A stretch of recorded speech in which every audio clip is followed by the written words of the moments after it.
Basically, today I'll be taking the chapter for political science, that is, what is democracy and why democracy. लेकिन उसे हम लोग before we do it along with the book, let us first understand, क्योंकि अभी आप लोग 9th में आए हो एंड आने वाला जो 2 साल है, that is 9th and 10th standard, you will be reading the word democracy, and at the end of 10th standard, you have a chapter जिसमें आपके 9th से 10th के बीच का सारा कुछ आता है. Means what is democracy, why democracy is important, ऐसे करके. तो इसीलिए जब हम इस चैप्टर को या फिर इस बुक को स्टार्ट कर रहे हैं, हमारा पॉलिटिकल साइंस, तो you both means anyone who is in class 9 should always be very alert, क्योंकि 9th और 10th दोनों जुड़ा हुआ है. The last chapter, that is challenges to democracy and outcomes of democracy, which is there in the 10th standard, उसमें आपके जो questions है वो इस chapter से आता है. तो now when we talk about democracy, I know आपको ये तो पता होगा that India is a democratic country. ये तो हमें पता है that India is a democratic country. But what is democracy and why हमने democracy adopt किया, why not non-democracy? आप लोग में से जो बच्चे those who are reading the Hitler chapter या बाद में आप लोग पढ़ोगे about Hitler, तो you will understand that Hitler was a dictator. Dictator का मतलब होता a person who dictates, ऐसा करना है वैसा करना है, यानी कि the government will only give the instructions to the people and the people have to follow. In the French Revolution हम लोगों ने बीच में पढ़ा था reign of terror. We had studied reign of terror. तो that reign of terror is again something which where even though democracy उसने बोला था, लेकिन the making of decision was with the only the ruler Robespierre. तो now let us come and let us learn कि क्यों हमने India ने democracy adopt किया. Democracy is there in countries like US, UK, Australia, then India, Switzerland, Belgium, Sri Lanka, अभी Bangladesh is also there. But अगर हम monarchy देखें, monarchy मतलब राजा, MONARCHY, monarchy. Monarchy means where the king is the ruler. तो Bhutan is a monarchical government. Nepal was a monarchy. Right now it is democratic. तो what is, how it is different, हमें क्या क्या फायदे मिलते हैं if we are in a democratic country. तो we will be इस वाले चैप्टर में हम लोग जो है we will be reading about Pakistan, we will be reading about China, we will be reading about Mexico, और हम देखेंगे कि वहां पर जो सिस्टम है, मीन्स इन चाइना जो सिस्टम है, इन पाकिस्तान जो सिस्टम है, उसकी वजह से वहां पर जो है the common people like you and me don't get any rights. अभी भी just 1 month before there was a Pakistan के अंदर जो है there was some problem and the Prime Minister Imran Khan had to what we call resign. So what is, लेकिन उनसे हम लोग कैसे अलग हैं, वहां पे ऐसा क्या होता है. Now first of all as I said Pakistan, सबसे पहले हम कहानी पढ़ेंगे पाकिस्तान. तो पाकिस्तान में क्या है, आपको जो पेपर में क्वेश्चंस भी आएंगे from why Pakistan is not called as a democratic government. Pakistan के अंदर when Pakistan and India was partition on the two nation theory, India and Pakistan दोनों पहले एक थे. हमारा जो पंजाब है और उनका जो पंजाब है वो जुड़ा हुआ था. बट 1946 में there were some conflicts and इसीलिए व्हेन 1947 में we got the independence, India was divided into two, that is one for the Hindus, that is India, and another exclusively for the Muslims, that is Pakistan. तो शुरू में तो पाकिस्तान के अंदर जो है डेमोक्रेसी वॉज देयर, लेकिन वहां डेमोक्रेसी कभी भी स्टेबल नहीं रहा. क्यों? क्योंकि वहां पे जो मिलिट्री है, the military in Pakistan is more powerful. वहां आपके rich people, then the clergies, यानी कि जो लोग मॉस्क में है, and जो मिलिट्री है, they are more powerful. and उसकी वजह से पाकिस्तान के अंदर 2 बार मिलिट्री कूप हुआ. Now what is military coup? यानी कि गवर्नमेंट को हटाकर मिलिट्री ने अपना रूल लगा दिया. एंड ऐसा ही कुछ हुआ था, परवेज मुशर्रफ ने किया था इन अक्टूबर 1999. अक्टूबर 1999 उस वक्त उन्होंने क्या किया, जो डेमोक्रेटिकली इलेक्टेड गवर्नमेंट था, I think it was Benazir Bhutto उस वक्त में थी, तो नहीं, Benazir Bhutto she was killed in 95 I think 27 December. There was one democratically elected, उसको ओवरथ्रो किया and he said he is the chief executive of the country. बाद में उन्होंने खुद को प्रेसिडेंट का नाम दे दिया.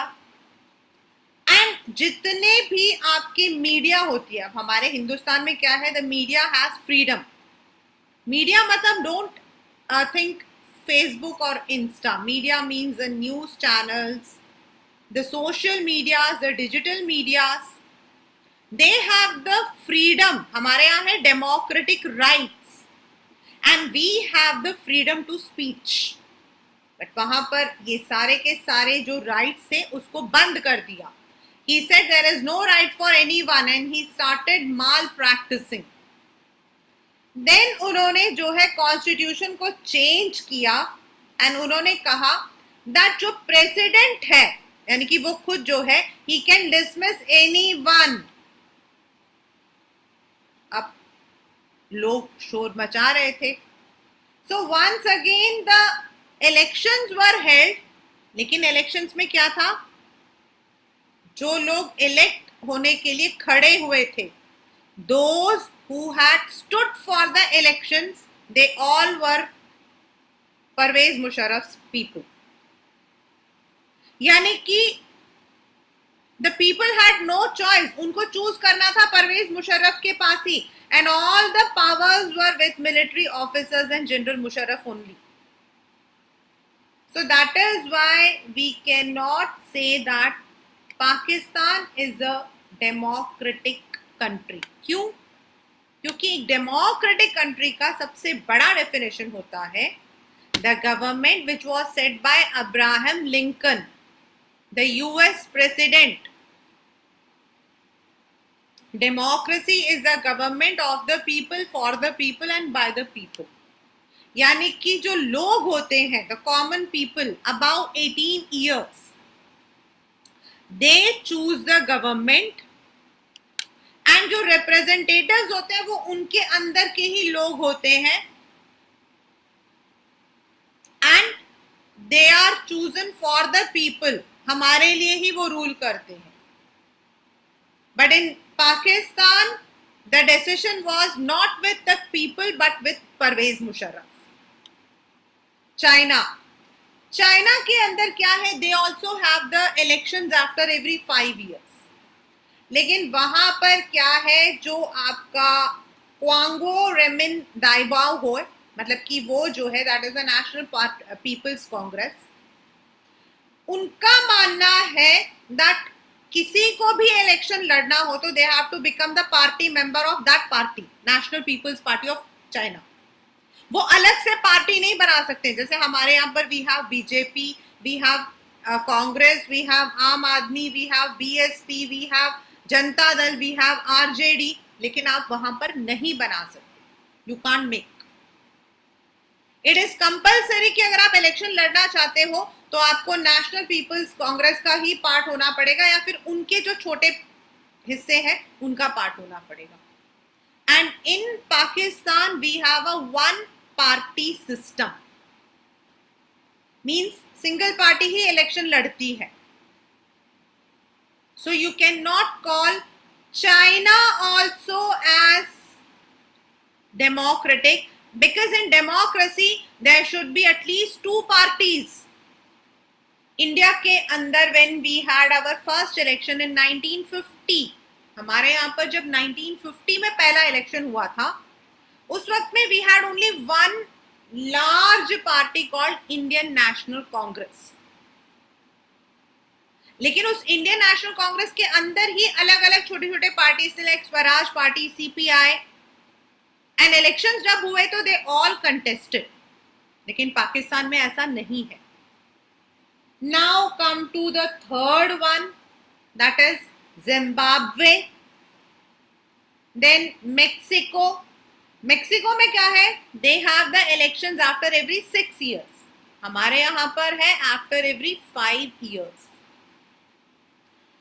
पहले वहां पर क्या है, the country never had the military और डिक्टेटर रूल, लेकिन जब भी इलेक्शंस होंगे वहां का जो गवर्नमेंट है उसका नाम है PRI। वैसे वो उल्टा है, इंस्टीट्यूशनल रिवोल्यूशनरी पार्टी, लेकिन हम बोलते हैं उसको PRI है, IPR IRP नहीं बोलते।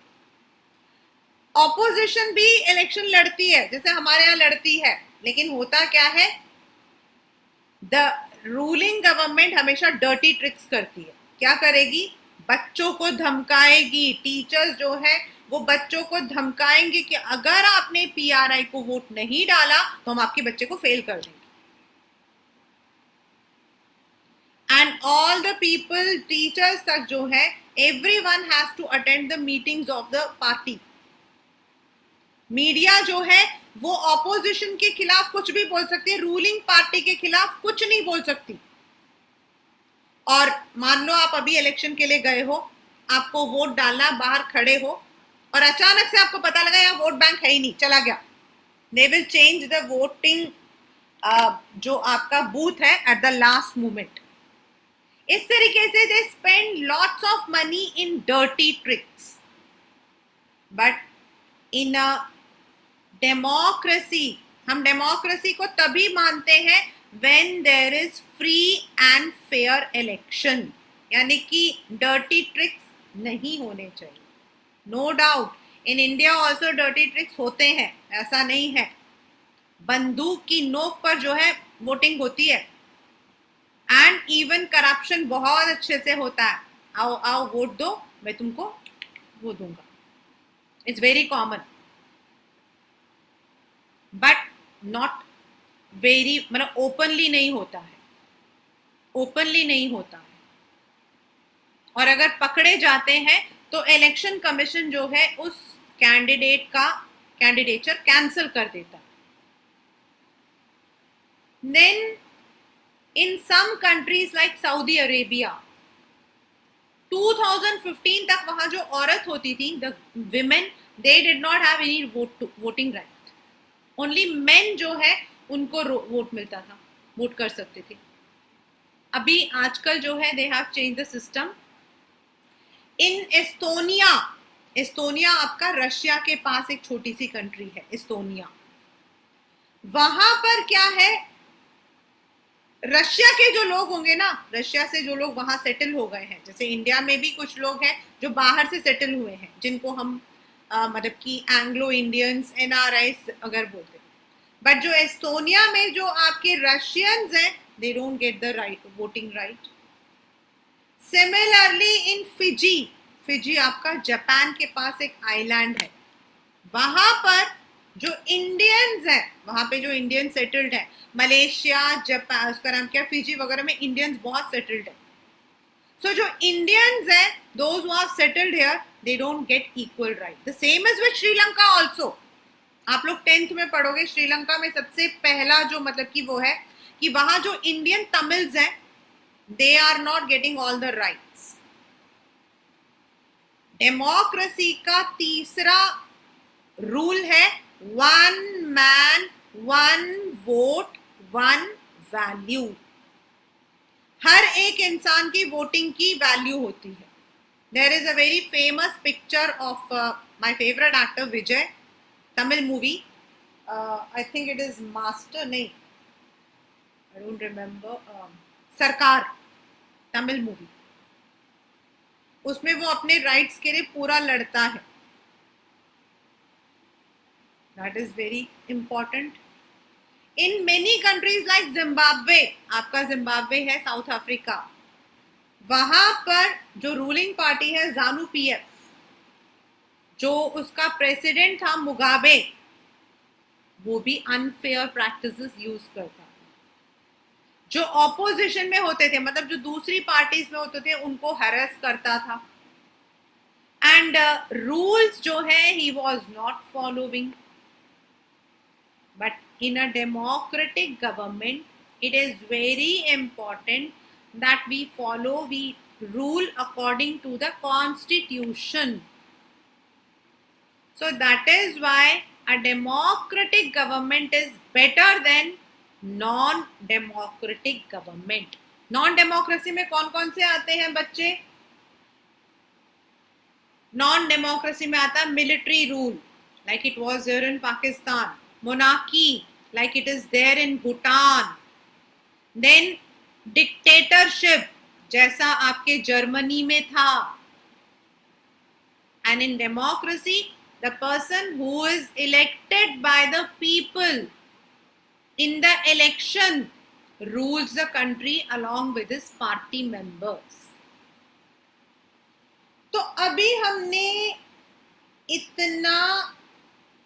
इतनी कहानी पढ़ी, तो व्हाट इट वी अंडरस्टैंड, क्या डेमोक्रेसी इतना अच्छा है? Is it so nice?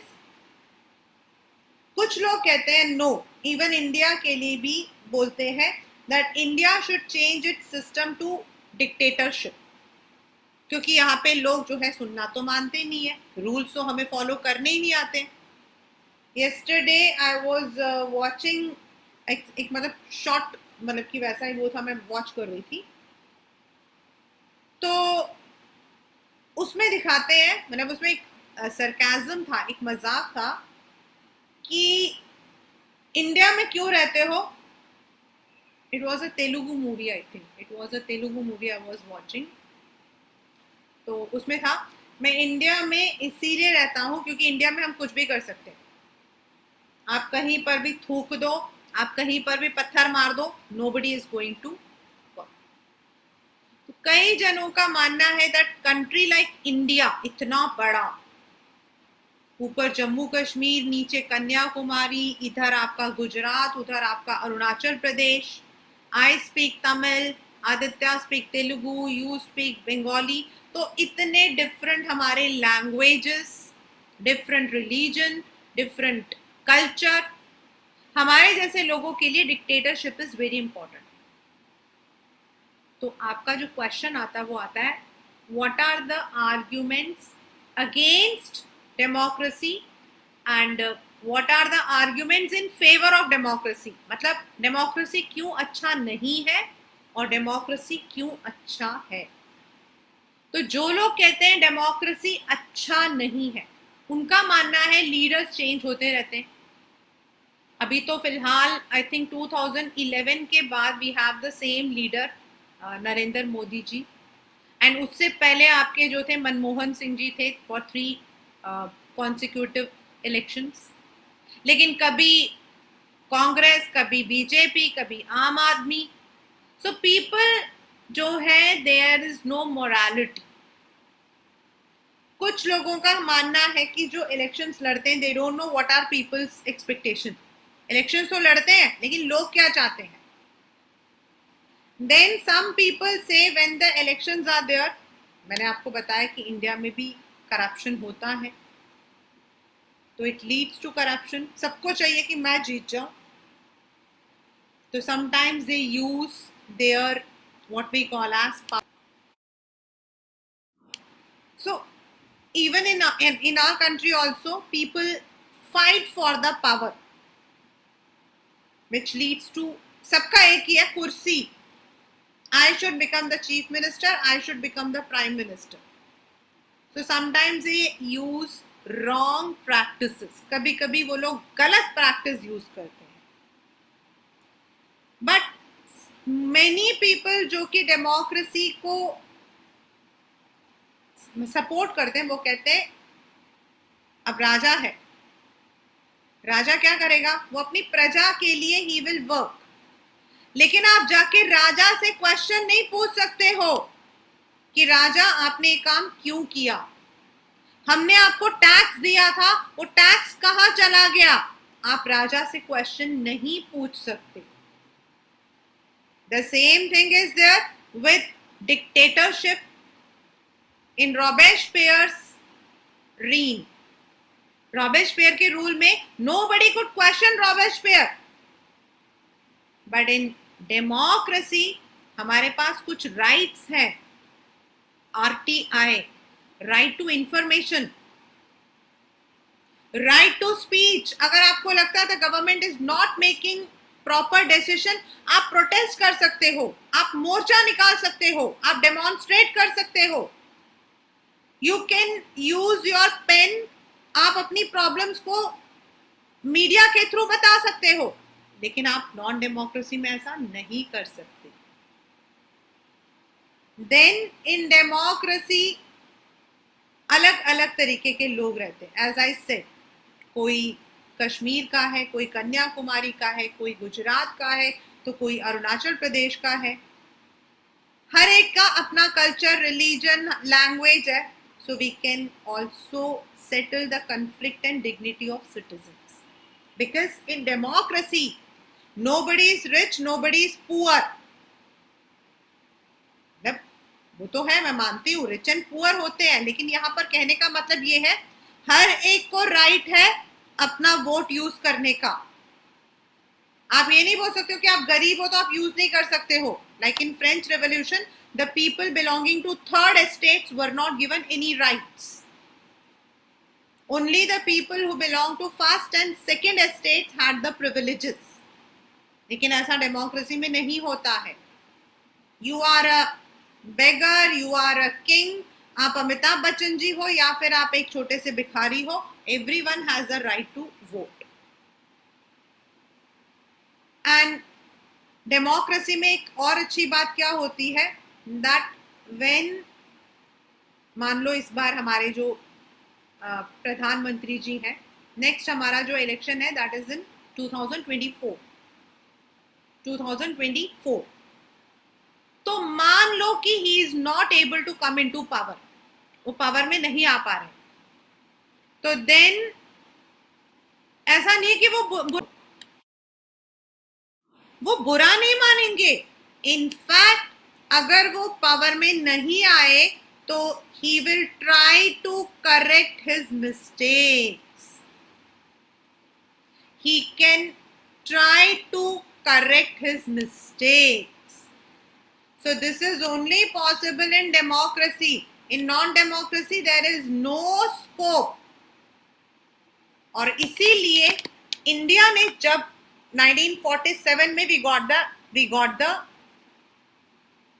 Freedom, लेकिन जो हमारा कॉन्स्टिट्यूशन है इट वॉज स्टार्टेड पहले 1930 में, 1928 में मोतीलाल नेहरू जी ने कॉन्स्टिट्यूशन बनाया था, एंड उसमें ही हैड मेंशन्ड कि when ever India will get freedom, जब भी इंडिया को आजादी मिलेगी हम डेमोक्रेसी लेंगे।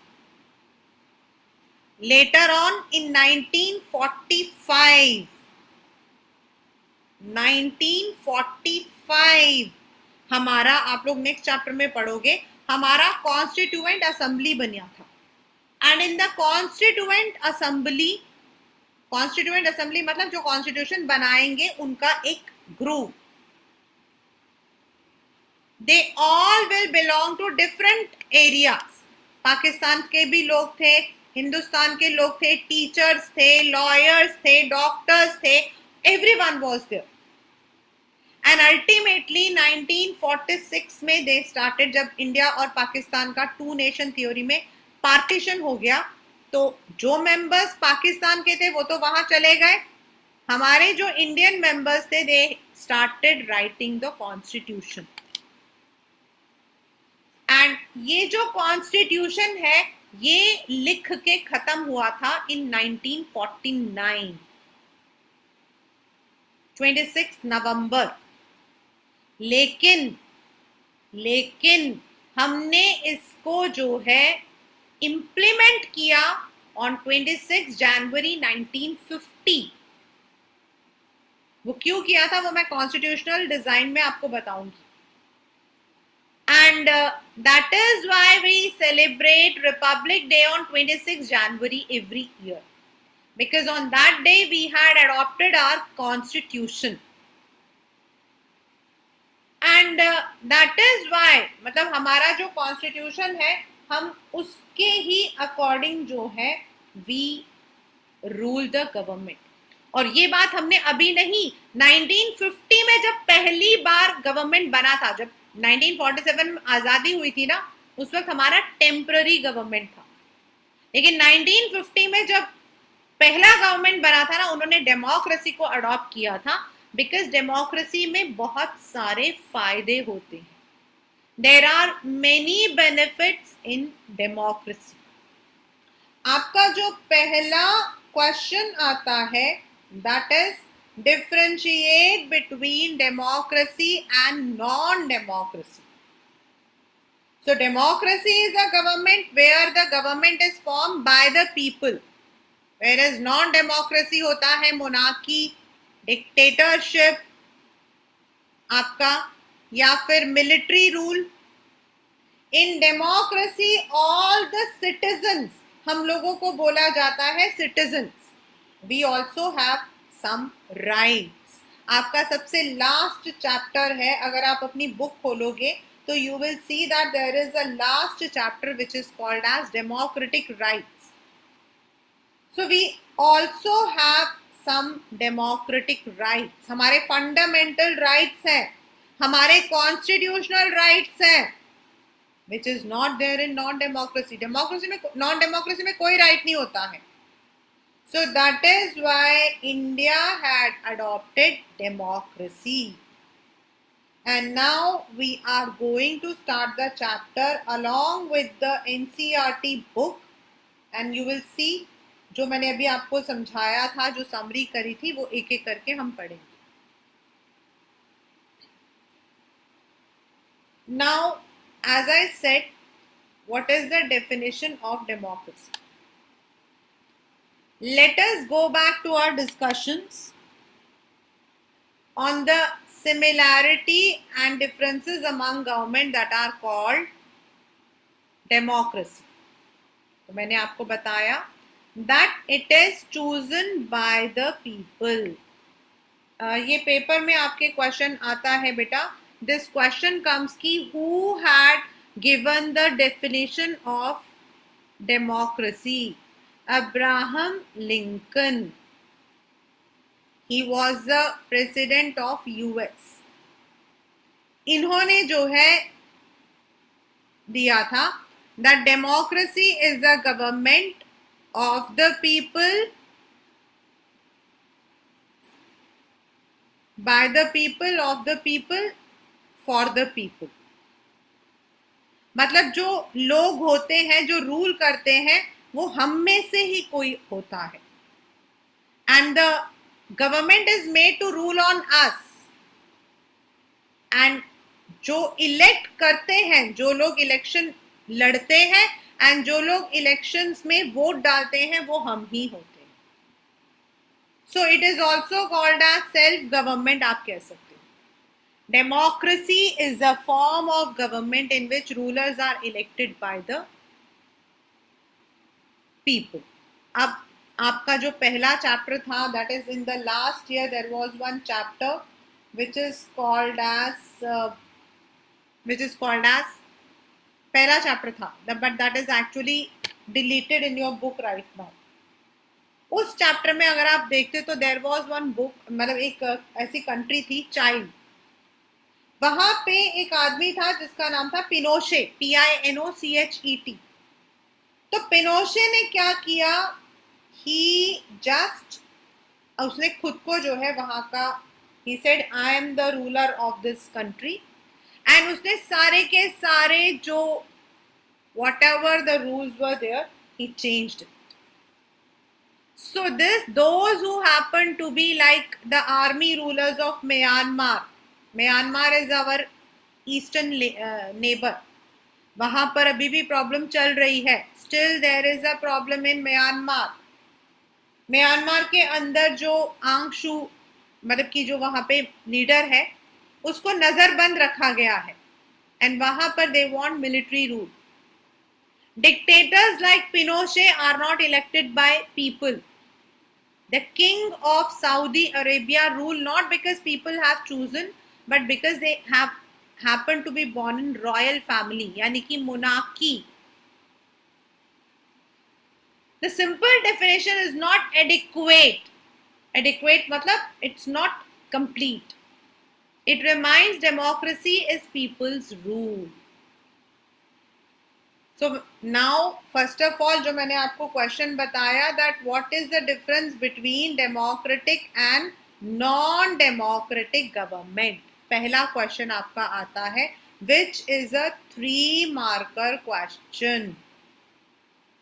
So as I said, democracy is a form of government which is formed by the people of the people, by the people and for the people. So what are the features? क्या होता है democracy में, ऐसी क्या चीज होती है? Who are the rulers? What kind of elections are there? Who are the people who can elect? What are the forms of government? इसमें क्वेश्चन आता है आपका, why cannot we call Pakistan as democratic under Pervez Musharraf? In Pakistan, Pervez Musharraf led a military coup in October 1999. Military कूप का मतलब होता है military का एक direct attack. He overthrew a democratically elected government and declared himself as the chief executive of the country. पहले उसने खुद को chief executive बोला था. This is a 1-marker question, an MCQ. Later he changed his designation to president. in बाद में उसने खुद को प्रेसिडेंट बोला. In 2002 he held a referendum in the country that granted him a 5-year extension. Now the question comes, what is referendum? Referendum का मतलब होता है ओपन वोट. मतलब मैं आप दोनों से पूछती हूँ, चलो बेटा मैं अभी छुट्टी कर दूं, और आप दोनों कहते हो yes ma'am, that is referendum. आप दोनों कहते हैं no ma'am, that is referendum. Open vote, not through the ballot box, open. The Pakistani media, human rights organizations and democracy activists said the referendum was based on fraud and malpractices. लेकिन लोगों का कहना है कि वो जो referendum किया था ना वो झूठ था, फर्जी था. In August 2002 he issued a legal framework order that amended the constitution of Pakistan, and according to this the president can dismiss the national and provincial assemblies. उसकी मर्जी है, वो किसी भी स्टेट की असेंबली को डिसमिस कर सकता है. The work of the civilian cabinet is supervised by a national security council which is dominated by military officers. After passing the law, elections were held. So Pakistan has had elections, elected representatives have some power, but the final power rests with military officers and General Musharraf. मतलब जो लोग होते थे, जैसे मान लो ये सब लोग हैं, so they will be electing their representatives, लेकिन ये जो representatives हैं, they are just puppets. ये सिर्फ puppets हैं, क्योंकि इनके ऊपर आपके मिलिट्री ऑफिसर्स होते हैं और उस सबसे ऊपर आपके जनरल मुशर्रफ. तो जो पावर था वो सिर्फ इन लोगों के पास था, इनके पास कोई पावर नहीं था, इनको सिर्फ काम करना होता था इनके अंडर. इलेक्शंस तो हुए थे, the people were elected also, लेकिन ये लोग कोई डिसीजन नहीं ले सकते. All the decision will be taken by general Musharraf and the military officers. So that is why we cannot call Pakistan as democratic under Pervez Musharraf. Clearly, there are many reasons that why under General Musharraf, Pakistan cannot be called democracy. This is a question very important. This comes for 3 or 5 marks. People may have elected their representatives to national or provincial, but those elected were really not the rulers. They cannot make any decision. The power to take the final decision was with General Musharraf and army officials. And this happens in monarchies and dictatorship. They formally have an elected parliament, but the real parliament, the power is not with the one who is elected, but with the one who is rich. So we cannot call it people's rule. तो पहला feature of democracy आपके 4 mark का question है, sorry 3 marks का question है. First is in democracy the final decision making power must rest with those people elected by the people. यानी कि democracy आप तभी कह सकते हो जब लोगों के पास पावर होता है, जब लोगों के पास पावर होता है. The power should not be with someone else. Second is free and fair electoral competition. In China elections are regularly held after every 5 years and उनका जो पार्लियामेंट है उसका नाम है Quanguo Renmin Daibiao Dahui, national people's congress. The National People's Congress has the power to appoint the president. It has around 3,000 members. Some members are elected by the army.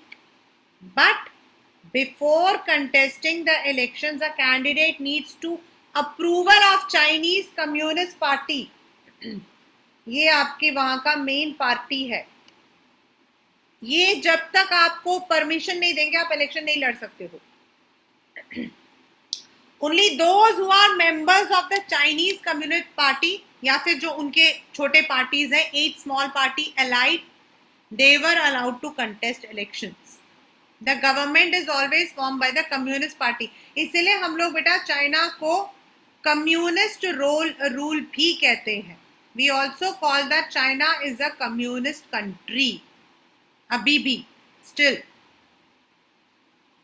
Since its independence, Mexico holds elections every 6 years. The country has never been under military or dictator rule. मतलब हमारे जैसा वो भी. But until 2000, every election was won by party called PRI. That is Institutional Revolutionary Party. ये सब आपका 1 marker question है. All these are 1 marker question. Opposition parties did contest elections but never managed to win. क्यों? The PRI was known to use many dirty tricks to win elections. All those who were employed in government offices has to attend the party meetings. Teachers and government schools used to force the parents to vote for PRI. धमकी देते थे. Media largely ignored the activities of opposition political parties except to criticize them. Sometimes a polling booth will be shifted from one place to another in the last moment. मतलब आप election में जो है vote देने गए हो and पता लगा कि आपका यहाँ से इलेक्शन का बूथ चला गया है. Which made people too difficult to cast their votes. The PRI spent a large amount for campaigning for its candidate. So can we call it as democratic? No.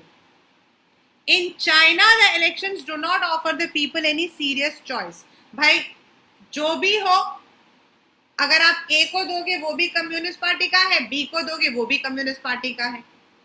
वही है ना, हिंदी में एक कहावत है, चोर चोर मौसेरा भाई. तो किसी को भी दोगे फायदा तो कुछ है नहीं. In Mexico, people seem to really have a choice, but in practice they have no choice. क्योंकि रूलिंग पार्टी तो ऐसे से ट्रिक्स अपनाता था कि ऑपोजिशन पार्टी कभी इलेक्शन जीतती नहीं थी. सो दैट मीन्स हमारा सेकेंड फीचर कहता है a democracy must be based on free and fair elections where those currently in power have a choice of losing. यानी कि ठीक है, हमारे यहाँ पर every time there have been many instances जहाँ पे हमारा जो ruling party है वो हारा है. 1950 was the first time when we had the elections. उसके बाद 1970s तक Congress was always a winner. Always. The reason? उस वक्त में 1963 तक जो है Jawaharlal Nehru was the Prime Minister. And Jawaharlal Nehru was said to be as the charismatic Prime Minister. मतलब उनका charismatic मतलब उनका जादू चलता था. He was very strong. Strong मतलब ऐसे वाला नहीं, दिमाग से. So इसीलिए कभी भी इलेक्शंस में हार नहीं हुई. Then after his death, short period के लिए Lal Bahadur Shastri was the prime minister. And then उसके बाद लाल बहादुर शास्त्री की डेथ हुई थी when he had gone to Tashkent, Russia. वहां से जब उनकी डेथ के बाद इंदिरा गांधी आई. Indira Gandhi is called as the iron women of Indian politics. तो 1970s तक कभी भी कांग्रेस नहीं हारा था. बाद में कांग्रेस में ही स्प्लिट हो गया. कांग्रेस दो हिस्सों में बट गई. देन कांग्रेस के बाद बीजेपी आया, बीएसपी जनता दल आया, then BJP आया, BSP आया, and now we are having multi-party. 1978 में कांग्रेस हार गई and जनता दल पावर में आई. Then again कांग्रेस पावर में आई, फिर बीजेपी पावर में आई, फिर अगेन कांग्रेस पावर में आई, फिर बीजेपी पावर में आई, फिर बीजेपी पावर में आई, फिर कांग्रेस आई, फिर कांग्रेस आई, फिर कांग्रेस आई, और अभी 2 बार से बीजेपी आई. यानी कि different political parties get the ruling one. जैसे अगर आप रीजनल में जाओगे, दिल्ली के अंदर पहले आपके कांग्रेस था, फिर बीजेपी था, आजकल आम आदमी पार्टी है, अरविंद केजरीवाल. इन उत्तर प्रदेश जेडी भी रहा है, जनता दल भी रहा है, आरजेडी भी रहा है, बीएसपी भी रहा है, और अभी जो है आपका बीजेपी है. So in proper democracy different parties should have fair chance. आपको उन्हें डरा धमका के नहीं लेना चाहिए. You should give the choice to the people. So this is the second feature of what we call as democracy. So we will finish off it here itself, and then we will be going to the next 2 features in the next class, and then the positive and negative of democracy, that is arguments in favor, arguments against, and what are the broader meanings of democracy, right?